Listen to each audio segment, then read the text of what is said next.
All right, Miami fans, I know it's such a long, long way to Wednesday night, but here it is. 8 o'clock Eastern time, your place to be for Miami football talk, the very best in Miami football talk with Cam Underwood from State of the U. This is, of course, Mark Rogers TV, the voice of college football. You see all the helmets back here. That's just a small sampling of what we provide here, covering especially Power 5 football, position previews from, oh my goodness, Ohio State, Michigan, Penn State.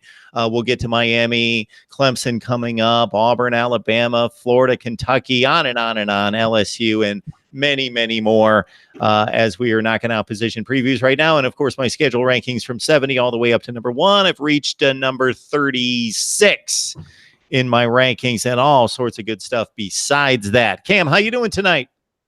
Good. Had a good day. Went out for a nice long lunch that turned into happy hour. Ooh. You know, that kind of a thing. Just took a nice cold shower after being outside in the South Florida heat. You know, shaved my head, shaved my face. Got nice little adult soda over here off screen. But no, I feel good. I feel strong. And yeah, I'm ready to do this. A cold shower. It must be really, really hot and humid. It was 92 with 80 or 90% humidity today. So yeah, it was upper 90s, but yeah, good to be inside in the AC, having taken a nice cold, cool South Florida shower. But enough about me. I know that we have questions and things to talk about, so let's get into that. Here we go, folks. Leave your comments and questions in the live chat. It's the best live chat in room in college football. At least that's what you've told me, so I'm going to go with that. And 3 things to remind you of. Number 1, the super chat's on. So measure the value here, respond accordingly. The super chat's on. Number 2, you can join me on Patreon at Mark Rogers TV, the voice of college football community, the voice of college football community on Patreon. 2 exclusive live streams each and every week involving you. I'll give you further details at another time, but interaction with you over on Patreon. And, of course, you grab the Amazon link in the description section below to help us build the channel. All right. Jalen Rivers says, Miami, you're in the final few. In the final 3, yeah. Final 3. Yeah. So we were talking about that before we came on here. That's the big news of the day. I think it was yesterday. Yeah, but anyways, Jalen Rivers, 4-star offensive lineman, Oak Ridge. Wait. Oak Leaf High School in Oak Ridge, Florida. Excuse me. That's what it was. Same high school that Shaq Quarterman once starred at. He is announcing his commitment on Sunday in the morning on social media. It did not say a time. But yeah, his Jalen Rivers' 3 finalists are Miami, Florida, and Georgia, with Miami feeling pretty strong about things. He was once a package deal with his teammate and godbrother, Chance Williams, who's a 4-star defensive end, excuse me. And those 2 were planning on going to the same college because, of course, they're, very close to each other, excuse me. And in recent visits and things, the road diverged in Yellowwood, as it were. Chance Williams said he sees himself in the 3-4 defense. It was just not something that Miami runs. So he's looking at places that run that, like Florida per se, and just other places. And Rivers is not necessarily on board with that because he wants to do what's best for his career. So even though they're good, homies and friends and godbrothers reportedly and things like that, they're looking in other directions, which has Miami feeling pretty good about things. Jalen Rivers' last visit was to Coral Gables, by all accounts, unless he took a secret visit somewhere, which is entirely possible because this is the wonderful world of recruiting and those kind of things happen. But absent a secret visit somewhere, it seems like Jalen Rivers is coming. As we record on this Wednesday night, and that would be a huge, literal and figurative win for Miami. Jalen Rivers is 6'6", 331. He just measured in at that a couple months ago, I should say now, at the opening Orlando Regional. So he's huge. Better run blocker than pass blocker, but able to do both. Could slot in at either tackle spot in college, depending on his development. But that's big news. So, yeah, we're going to all be tuned in. Hopefully it's after church time for those of us who do those kind of things. And I'm trying to do that more. So hopefully it'll be a little bit later in the morning. But yeah, sometime on Sunday morning, we're going to find out where Jalen Rivers goes. And hopefully that's Miami. And aside to that, that goes for me as well. And when my kids are out of the house, it becomes more and more difficult to make that uh, obligation or requirement, or that doesn't sound right. Yeah. Anyway, yes, when my daughter and son are here in the household, that's a great trip with a family to church every Sunday morning. It's a bit difficult. The first time in my life going by myself, so that's always difficult. Anyway, I will get to the live chat. So for anybody who joins us on a regular basis, of course, we appreciate your support and we appreciate you jumping on board here. But I'm going to specifically point out a few people that I have not seen before in the live chat. You Goldwire, Sean Taylor, Wayne Tillman, Jeremiah Smith Jr., DeQuandre Miller. Lots of people here. Welcome to Mark Rogers TV, the voice of college football. All right, let's get to our first question, which comes from JT Sounds. JT has admonished everyone to hit the like button. All right. Thank you. Cam, what is your take on Corey Flagg, and what does the rest of our linebacker board look like? Man, that's a good question. Corey Flagg is from Galena Park, North Shore High School, outside the Houston area. His teammate, who Miami had offered as an offensive lineman, Damian George, who's a three-star kid, about 6'6.5", 330-ish pounds. He just committed to Alabama today. Damian George, that is. So expect him to get a rankings bump. While Damian George, the offensive lineman, has a wealth of height and size, Corey Flagg Jr., the linebacker, does not. But no, he has size, not height. He's only about 5'10", maybe 5'11". He's in the 210 to 220 range, I want to say. Quick, instinctive. He plays the run really well. He plays downhill very well. And I'm really interested to see what happens. Miami is supposed to work the Rice camp as getting into the satellite camp game, i.e. going to other people's camps and being guest coaches. So John Patke, who is a Texas native, I believe, the outside linebackers coach, is going to be out there at the Rice camp, and I think that Flagg is going to be there. So I'm interested to see what the evaluation or what the process, the thought is after working with him on that day. Now, Corey Flagg Jr. is a guy who had like 122 tackles as a junior.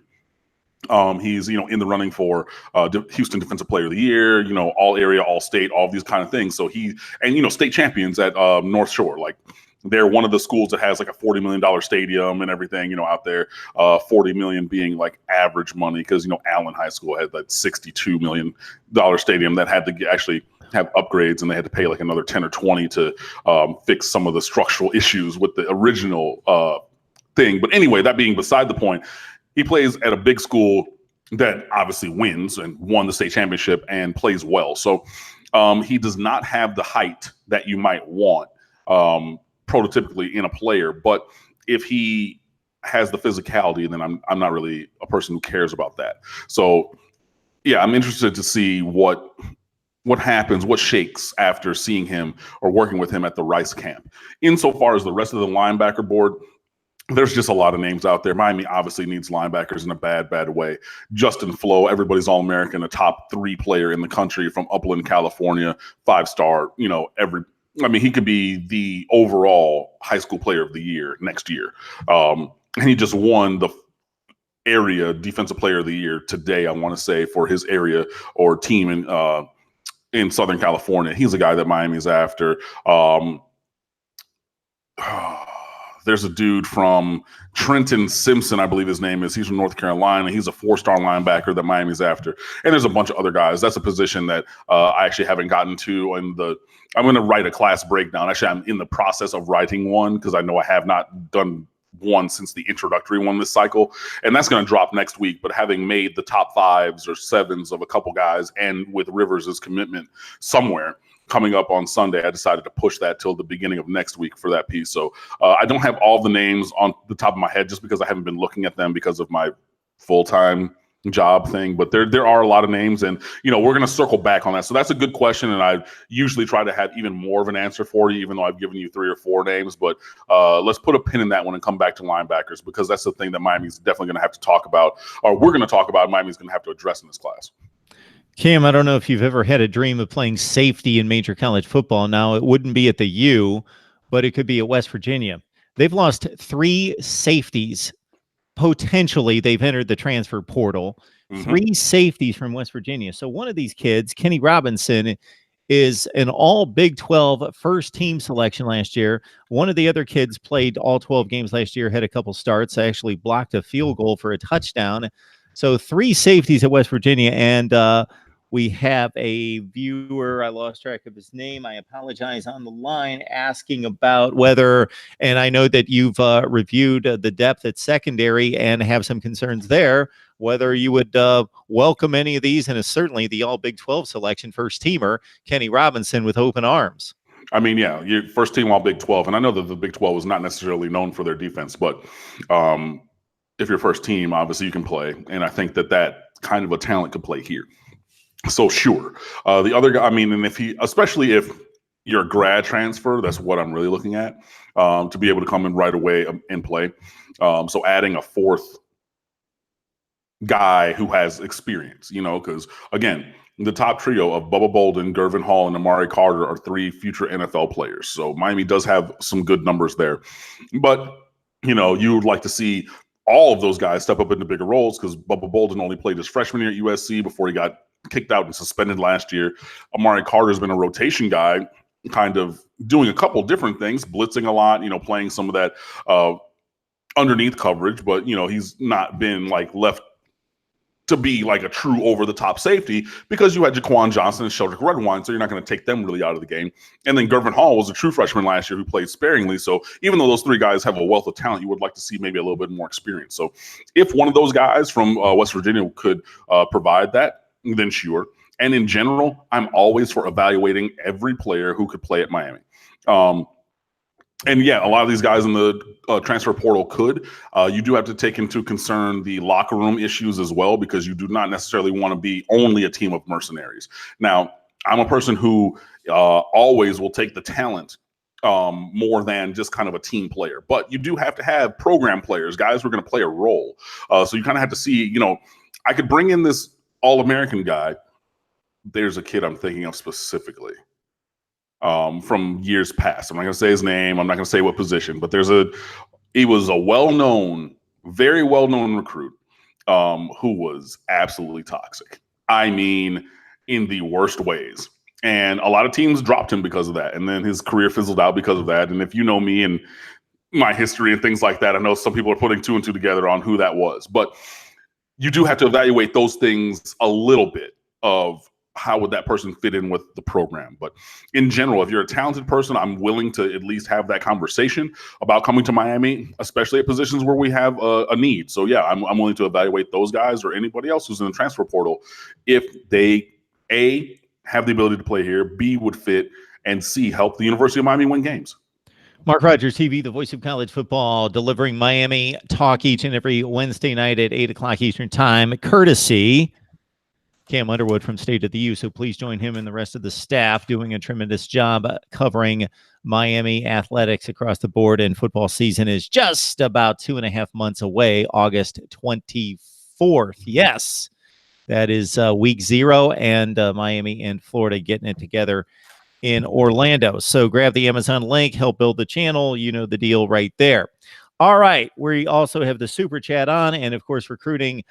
Cam set us up last week for a huge week to 10 days on the recruiting front. Joseph Holmes asks, Cam, what do you think about Tyreek Austin Cave, 3-star linebacker?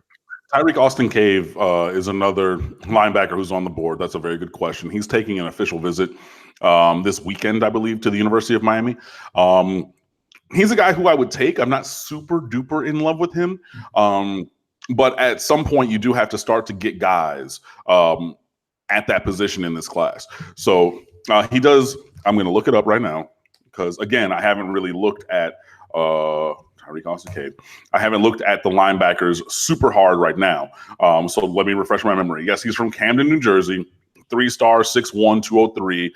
100% of his crystal ball predictions are to go to West Virginia. But again, he's visiting Miami this week. Then he's going to West Virginia next week. Then he's going to Syracuse the week after that.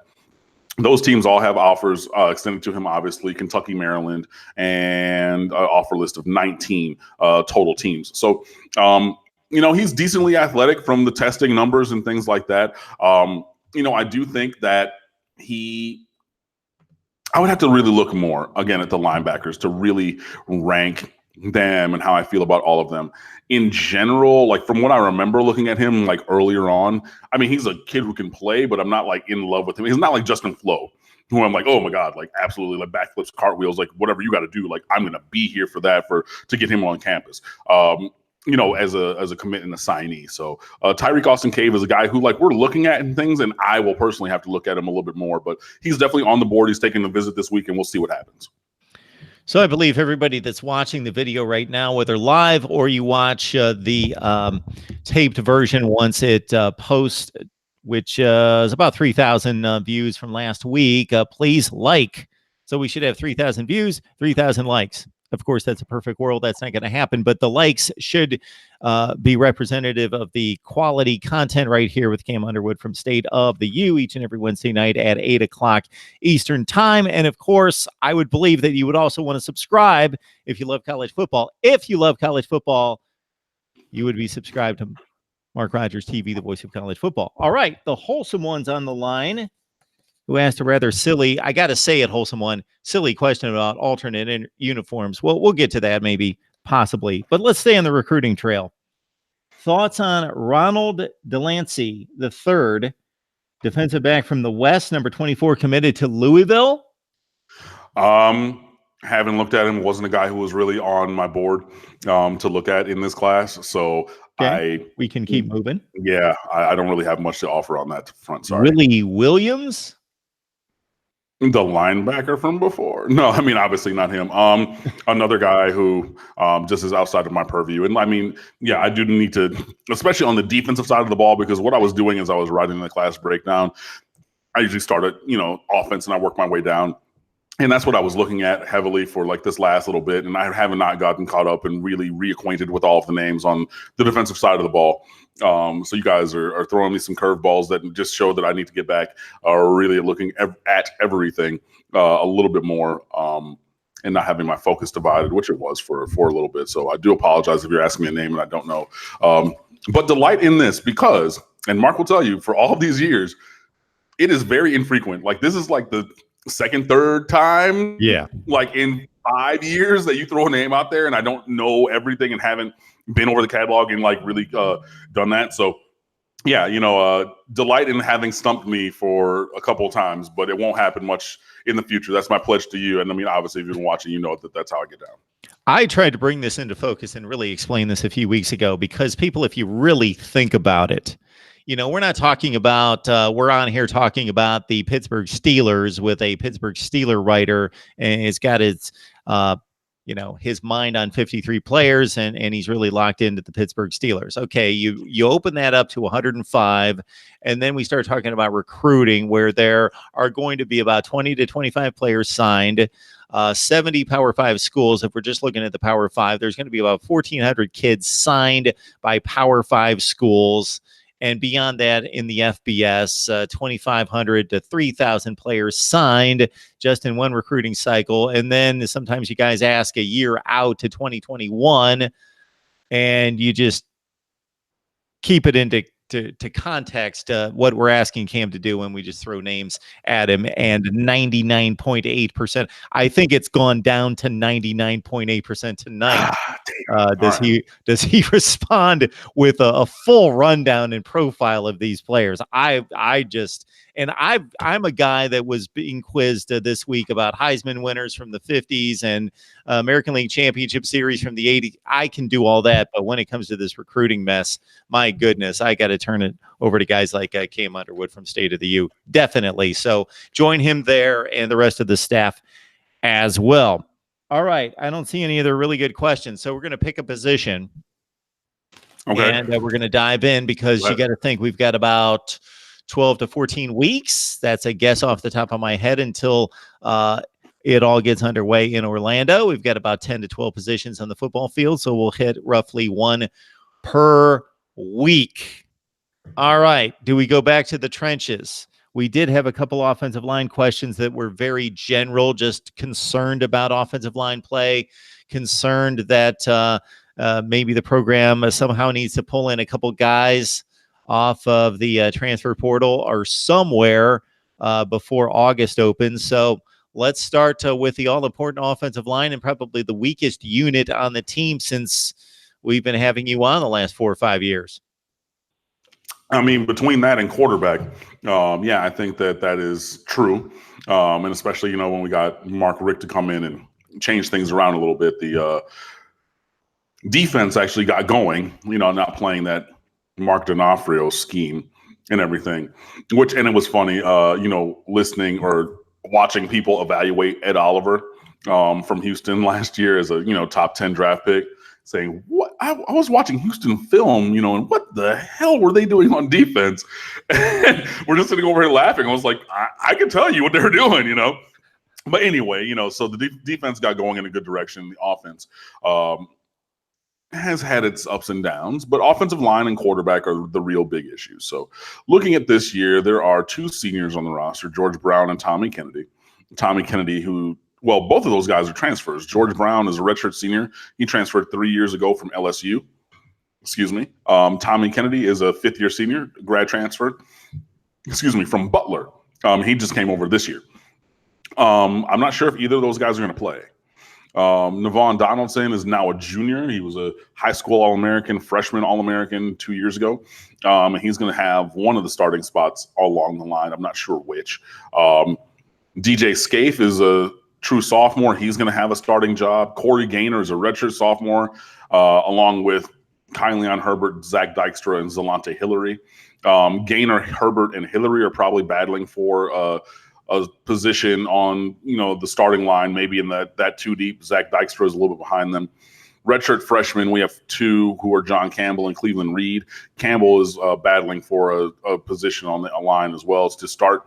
And then 3 true freshmen, Zion Nelson, who was an early enrollee, Ja'Kai Clark, and Adam El Gamal. So that is the landscape of the offensive line position right now. There is a guy who's visiting. He's a JUCO kid, immediately eligible. He has. I gotta look. Oh no! I forget his name. But he's actually visiting like today, like in the midweek, I want to say, to Miami. And so we could add currently like a offensive lineman to that group. And he profiles as a guard, this guy who's visiting. I'm trying to look up his name right now. I do apologize. I don't have it on top of my brain.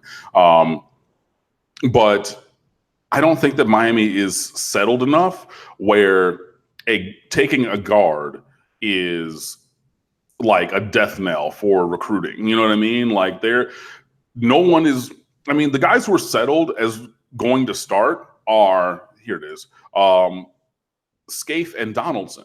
Outside of that, who knows? Ousmane Traore is the guy's name from Hutchinson Community College, 6'4", 337. Started 11 games for them last year. So he could commit right now and then be added to that list and potentially, challenge for a starting job. One of our new guys, Kappa Kane, he wrote an offensive line kind of breakdown. We're going to have a position preview for that coming up, but he was talking about the need for the offensive line to be better and then made some predictions for offensive starters overall, including the offensive line. But, right now, I believe that his 5 was Zion Nelson, the true freshman at left tackle. Next to him, Cleveland Reed, redshirt freshman. Corey Gaynor, redshirt sophomore in the middle. Navon Donaldson, true junior at right guard. And then DJ Scaife, a true sophomore at right tackle. A lot of the comments on that article, and I say this as well, because again, I'd say to you, we do not have a uniformity of thought. We do have a diversity of thought. So everybody's not going to necessarily agree with things, even though we do it in a civil manner. Like we do not always think the exact same because we're all individuals. I think that if Zion Nelson is going to start at left tackle, true freshman, 2-star recruit, got bumped up to a 3-star right at signing day, came in, put on 30 pounds of good muscle, was working with the ones during the spring. If he is going to start at left tackle, you have to put Navon Donaldson next to him at left guard. You just need that guy who's been in those battles, in those trenches, was a freshman All-American, bounced around a little bit last year, wanted to play tackle, put him at right tackle. That wasn't it. He's 6'6" already. Donaldson is, but you're a guard, so go inside and just stay there. But yeah, you cannot put Cleveland Reed, who's a redshirt freshman and has not played a snap or no meaningful real snaps, next to a true freshman on that side, where you're going to have the best defensive ends, the best pass rushers, those things.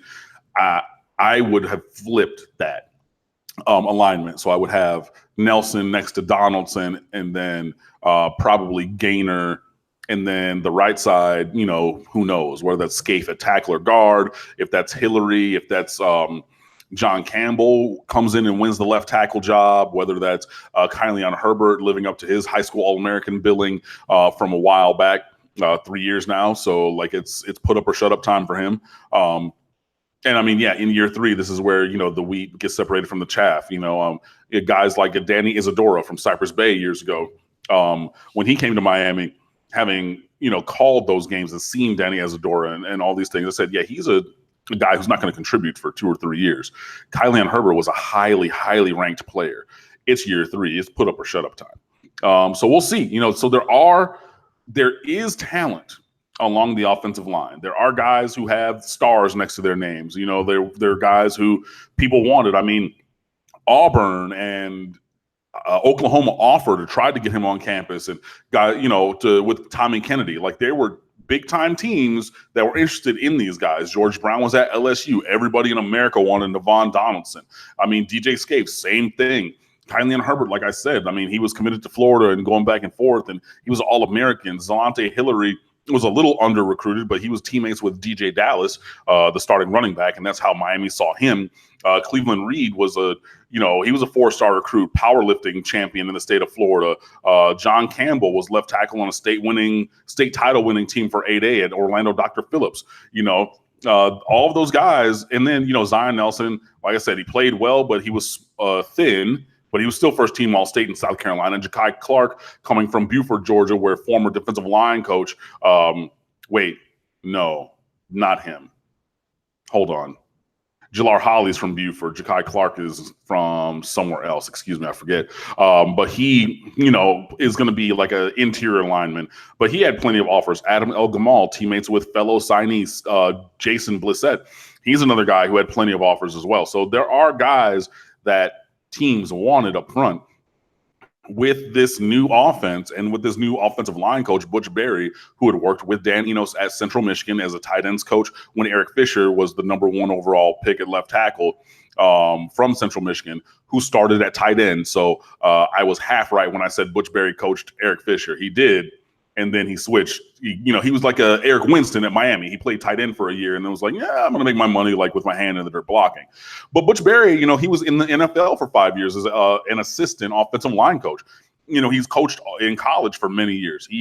And just tweeted today talking about coaching offensive line is his passion, but coaching at the University of Miami offensive line is like different in a good way.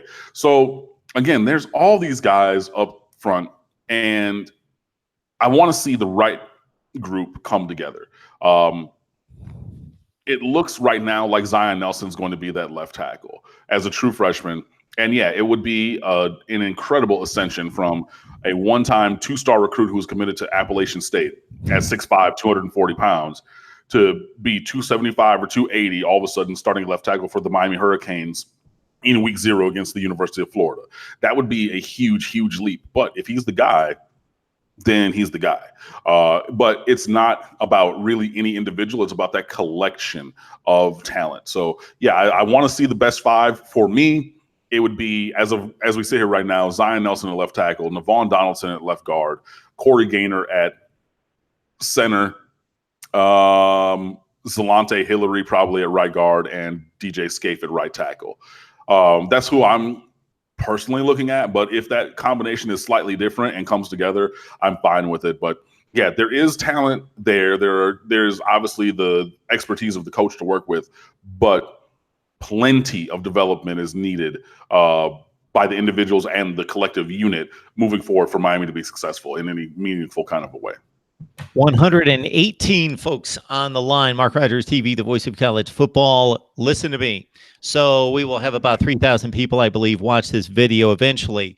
If you like what you get here on the channel, specifically with Cam, our Wednesday night conversation with Cam Underwood from State of the U at 8 o'clock Eastern time, please like the video. You can help us build the channel, and we will continue to bring this type of content and these type of conversations that are the best in college football conversation you're going to find online anywhere. We will continue. Grab the Amazon link. Does anybody in your house know about Amazon? Do any shopping on Amazon? You or anybody else? Grab the link in the description section below of any of the videos. Grab that link. Enter Amazon using that link. Doesn't cost you a penny. Don't have to buy the product you see. Just do your Amazon shopping. You will help us build the channel. All right. JT Sounds. Cam, what is your take on Wesley Neal? He was just offered. Does that mean E. Roberts is not coming? Good questions. Let me evaluate both of them. First of all, Wesley Neal, Gulliver Prep. If you know that name, many of Miami Hurricane has come from there. Your Cyborg Mark, Joe Jackson, Gulliver Prep. Robert Burns, who's still on the roster. And I know people are like, dude, say his name. The late, great Sean Taylor, Gulliver Prep. So, yeah, he is a defensive tackle, Wesley Neal. He's listed at 6 feet tall, but he's probably, that 5'10", 5'11" range, 315, 320 pounds, and is like a Trajan Bandy, who was like, dude, Miami's my dream school, been my dream school. Like Xavier Restrepo, Miami's my dream school, that's it. And wanted an offer for a long time. He's been to multiple camps, multiple games, trying to, showcase his talents to get a Miami offer. And that had not come and was not coming. Neal released his top 11 last week and then got an offer for Miami a couple days thereafter and openly admitted, hey, this is a game changer. Like this changes things. So I think that Miami could try to make quick work here. I think that Miami could try to really make a move. I would say even by Paradise Camp on June 22nd, like in 3 weeks, like this could go very quickly. You know what I mean? 2 weeks after this week, matter of fact. But yeah, I mean, this could go very quickly for Wesley Neal. And I think he's a guy who can play here. Now, he's not your prototype, obviously, but neither was Vince Wilfork. You know what I mean? He was 6 feet and 5/8 of an inch, maybe 6'1", portly, stocky. But I mean, obviously we all know the excellence of Vince Wilfork. But I'm just saying, if you dream up a 6'5", 310-pound defensive tackle, neither Vince Wilfork nor Wesley Neal have that physical profile on height and length, but there's skills there that they can, obviously use. So I think that Neal is a guy that Miami can really try to make a move for quickly here. Spinning that to the second part of your question about Elijah Roberts from Columbus High School, that's the same high school as Trajan Bandy and infinite other Miami Hurricanes. Excuse me, both present and past. Strong side defensive end, 6'3", 267, I think he just weighed in at. And Elijah Roberts is another guy who released a recent top 5 or top 6, included the University of Miami in that list. And I'm not going to say that the Neal offer is a direct result of Elijah Roberts going elsewhere. I don't think it's a direct result of that recruitment because they play different positions along the line and they have different traits and profiles and athletic gifts. But I can see where you would think, okay, Elijah Roberts out, Wesley Neal in. But if you had guys of a similar, build and skill set and things like that, here's one that people are probably not going to like. I think that Mookie Cooper, 4-star All-American wide receiver from St. Louis.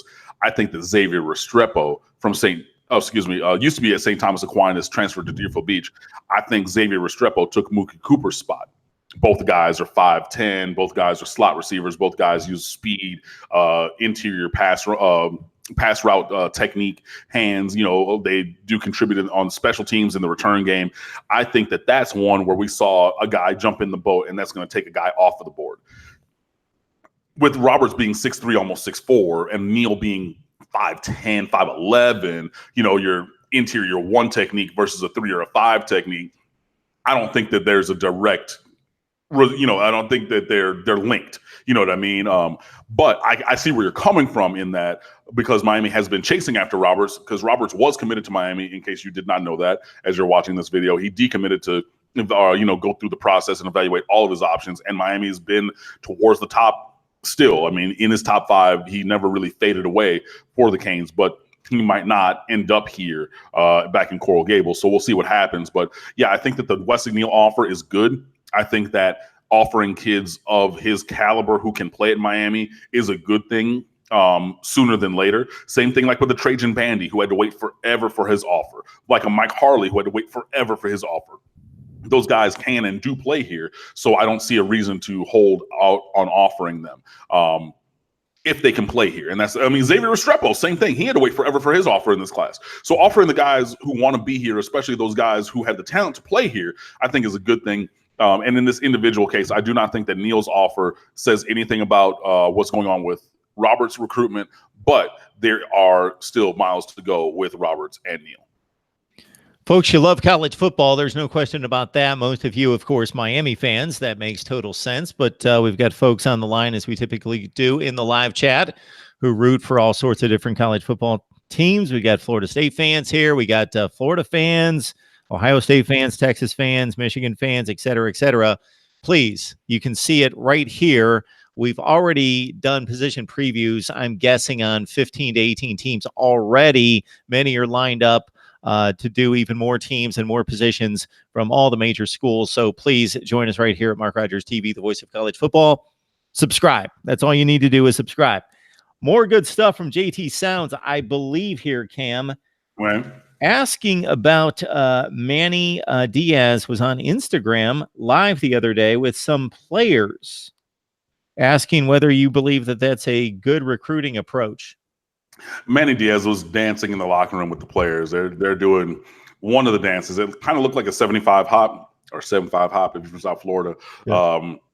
I don't know exactly which dance that one was, but it's similar to that. So kind of dancing or jumping around and things like that. And Manny Diaz, it was in the locker room. You know what I mean? Because they're not practicing right now. They're maybe just hanging out. And Manny got in the video and everything. He's just there dancing, hanging out with the guys. I don't see it as bad.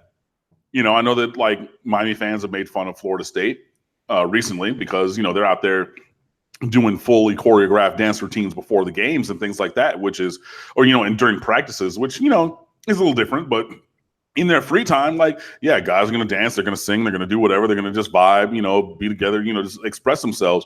And if Manny is in there with the guys, it's a great way to show that you relate. It's a great way to connect with the people. The people on your team, in your program, to really build that kind of camaraderie and that, what's the word I'm looking for? Culture. There we go. That you want to have. So yeah, I don't think that it's a bad thing. I don't necessarily think that Manny Diaz dancing in the locker room with the, Gilbert Frierson and those guys is going to make Justin Flo, 5-star All-American linebacker, be like, hey, you know what? All these teams are recruiting me. Alabama, LSU, USC, Washington, Oregon, Michigan, Ohio State. Thanks. I'm going to Miami, specifically because Manny Diaz was dancing in the locker room. I don't think that's going to happen, but I also don't think it's a bad thing. So if you're building your culture and this is true and authentic to you, then be true and authentic to you, Manny. Kids are the truth tellers of life. If you've been around any young child, they will say anything. Your breath stinks, or your teeth are yellow, or I like that, or this is purple, but they see through all of the facades that you try to put up. And recruiting is the same way. If you have guys who are being disingenuous, the students who you're recruiting, the young gentlemen, they more often than not are able to see through that. So if Manny Diaz is being authentic to himself, which I believe that he is, then I have absolutely no problem with him doing that, being in the video, being up in the locker room, dancing and hanging out and chilling with the guys. Because again, you want to build a family program where, the guys want to be around each other. They want to hang out. They want to spend time together. And if the coach is doing the same thing, that's proof positive and emblematic of that, culture actually existing. Christopher Santino, Thomas Cook.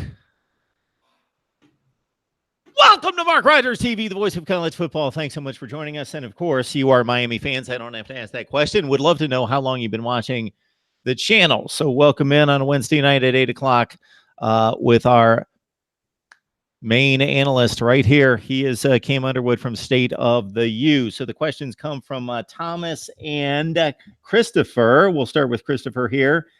If I. Walker from Norland commits, could he be penciled in as a starter on the offensive line as a true freshman?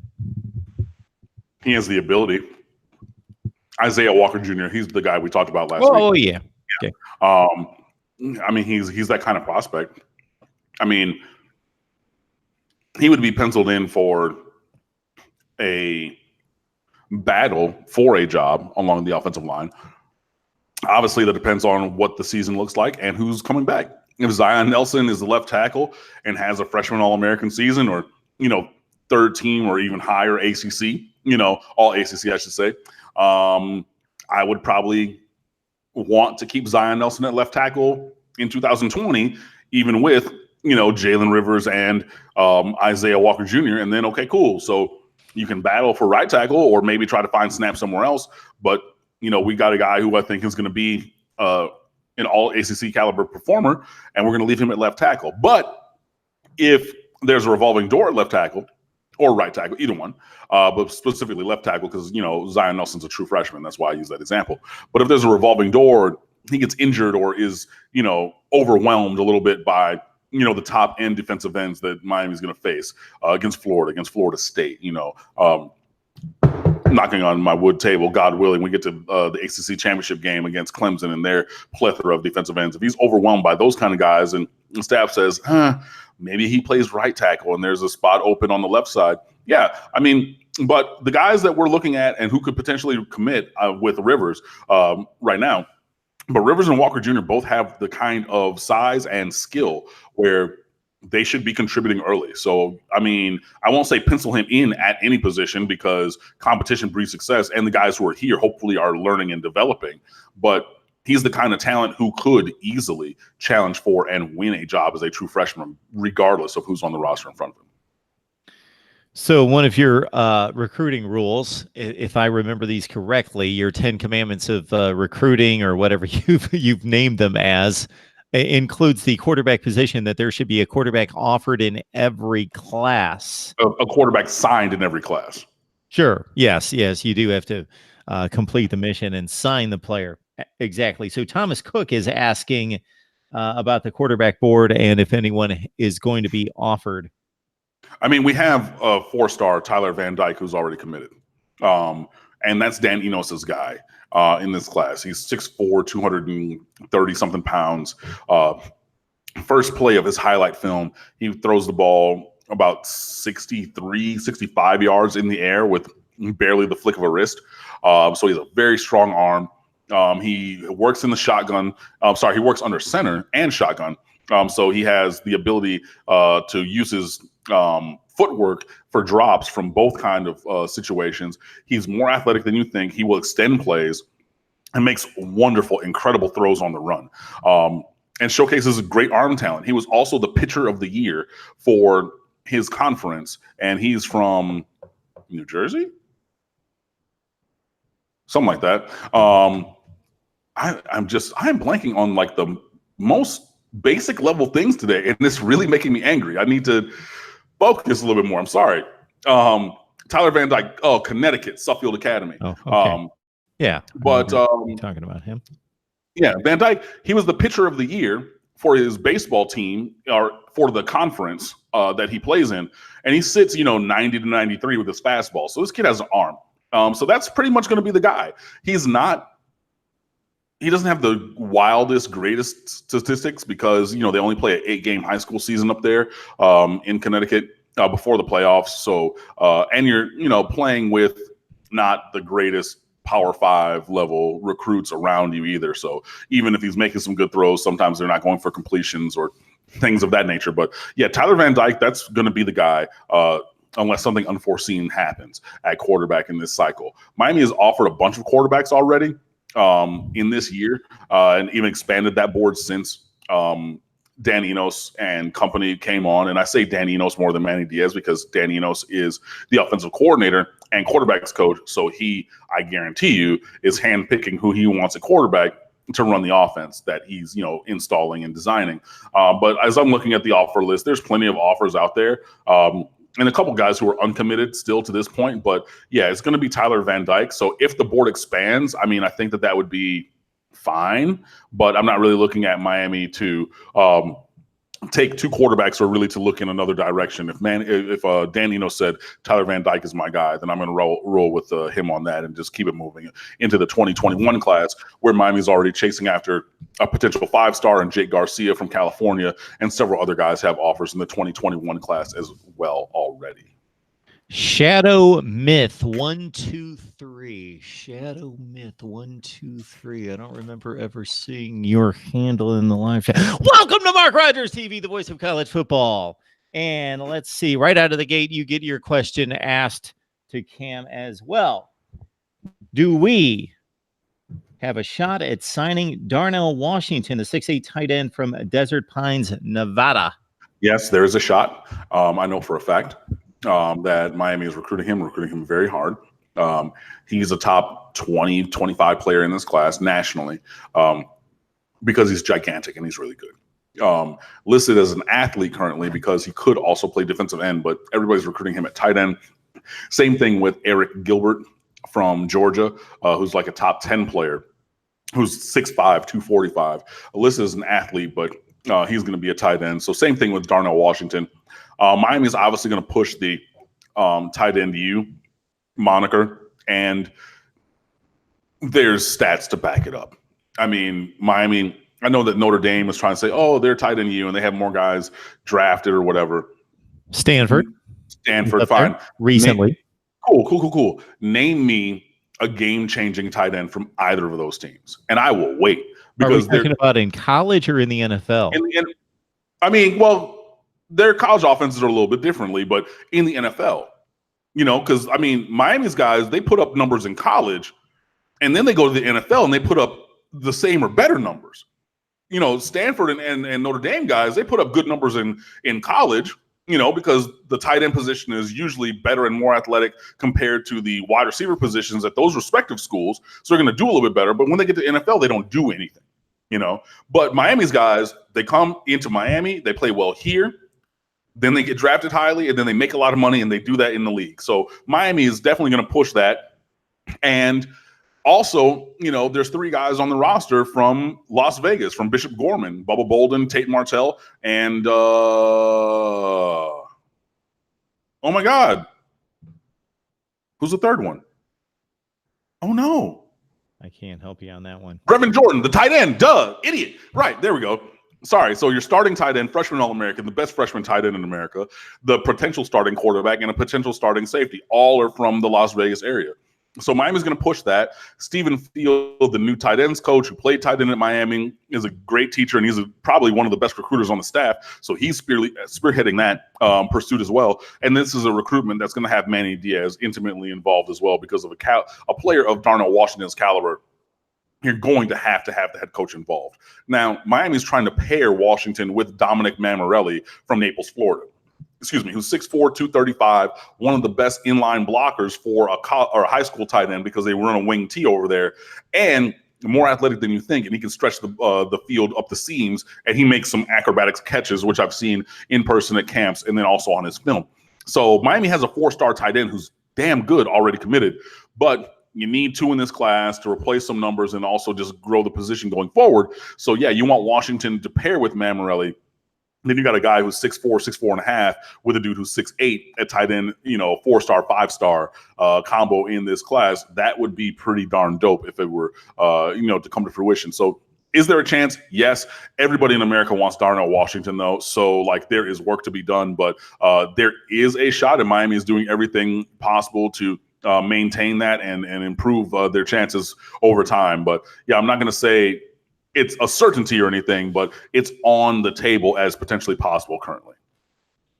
Mark Rogers TV, the voice of college football. Please lock it in right here for the best in discussion, debate, and analysis from the best bloggers, broadcasters, and writers in the industry, plus analysis from myself, currently working on our schedule rankings and record projections. We have made it up to team number 36, I believe, in our 70 all the way up to number 1 rankings, position previews on more teams than you can possibly imagine as we carve our way through the Power Five. We will certainly get to Miami, of course.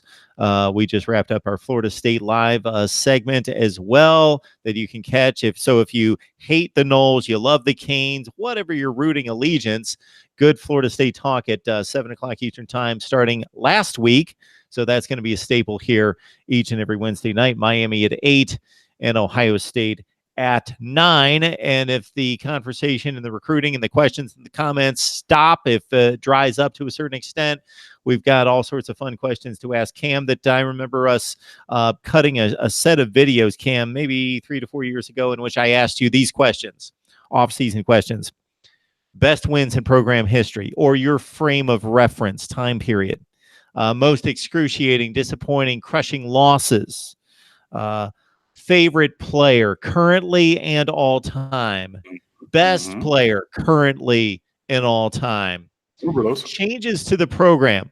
What change would you make currently, or if you could dive into the past, what change would you make? What change would you make to ACC football? And then on a broad national scale, what change would you make to college football? We will serve those up in future weeks. Yeah, I remember those. Those were fun. Definitely dug, especially on the great wins and the heartbreaking losses. I remember that. I went in on those. I remember those ones. So yeah, go look those up. No, those were fun. I was under siege. I thought that might be the end of it right there. Yeah, man. All right. I mean, hey, I'm a passionate person, so we had a passionate debate. That's all I'll say. That's right. I should dig that one up. I'll throw that link in the live chat if I can find it. All right, you guys lock it in here, and also, of course, join Cam on State of the U. I know it's baseball season, and I believe it's not a stellar baseball season for Miami this year, but I'll let you take it from here, Cam. It was okay.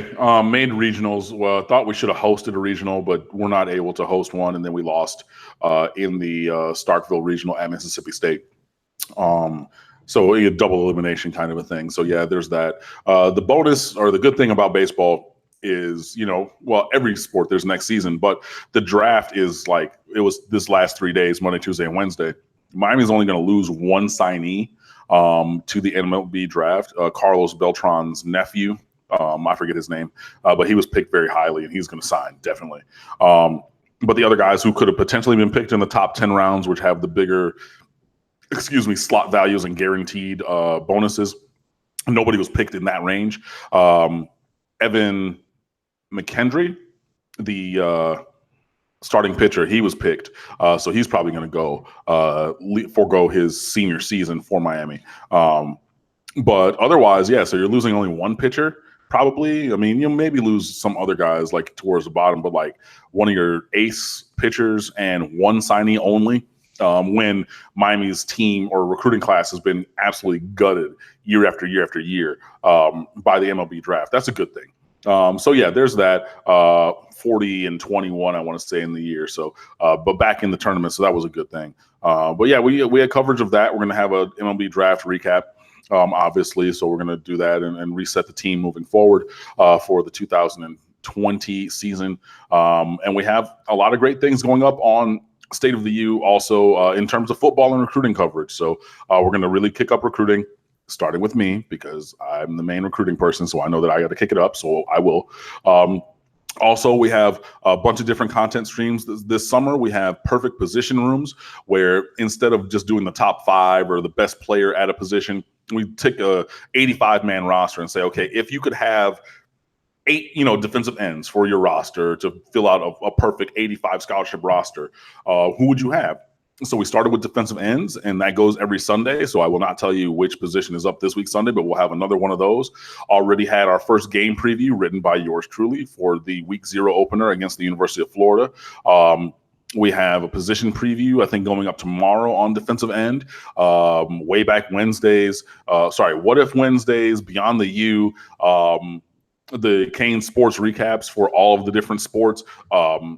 In football, baseball. Well, we're not really going to do football because we already did that. But some of the smaller non-revenue kind of sports, as they're called, but we're just going to call it Kane Sports Recap because they all matter. So we're going to do that and a bunch of other stuff, player profiles, position previews, schedule stuff, just tons of stuff coming up this summer. And then obviously the breaking news hit for anything is appropriate. So, if we get another guy from the transfer portal or recruiting or like if we get a commitment or, your award watch lists on which I'm sure that there will be several Hurricanes. We'll have that kind of stuff as well. So, really a great job by this new crew as they're coming in, and we have a lot of comprehensive coverage on a variety of topics. So please come over to stateoftheu.com, facebook.com/thestateoftheu, on Twitter @thestateoftheu or @Underwood Sports. Please come over, share your voice, and fan with us. Roderick Kemp, I've not seen your handle before. No, you're not going to get the typical welcome. I'll save that for another time. But I just wanted to point this out because we don't get to hear from guys like you, because you just made mention that you watch Cam and I each and every week, but you don't get to see us live. Therefore, you watch it once it's recorded. And this is a rare time, a first time that you've been able to jump in and catch us live. So thanks so much for your support. We've got Ohio State football talk coming up in just a couple minutes. Just to lock it in, right? Same page, same channel, the first page there on YouTube, Mark Rogers TV. Cam, we appreciate you stopping by and being the man on another Wednesday night for us. Yeah, man, I appreciate it. It's always good to hang out with you guys, Mark. It's always good to talk to you. So, I already gave the website and everything plugged. So State of the U or The State of the U, pretty much everywhere you can find us. Yeah, it's been fun. And I'll talk to you guys next time. See you.